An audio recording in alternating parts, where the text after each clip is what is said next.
അതുകൊണ്ടാണ് 2000 വർഷങ്ങൾക്ക് മുമ്പ് തൻ്റെ ഏകജാതനായ പുത്രനെ ഈ ഭൂമിയിലേക്ക് അയച്ചത്.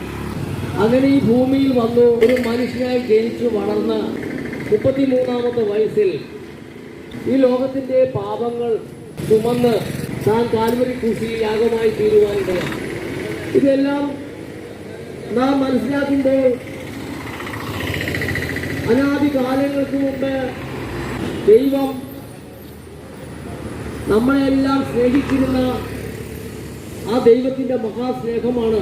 ഒന്നാം മനുഷ്യനായ ആദാമിനെ ദൈവം സൃഷ്ടിച്ചിട്ട് എല്ലാ അധികാരങ്ങളും ഭൂമിയിലുള്ള സകല വിശ്വത്തിൻ്റെ ഫലവും ഇഷ്ടം പോലെ ഭക്ഷിക്കുവാനായിട്ട് ആദാമിനെയും തൻ്റെ ഭാര്യയും ദൈവം സമൃദ്ധിയായി അനുഗ്രഹിച്ചിരുന്നു.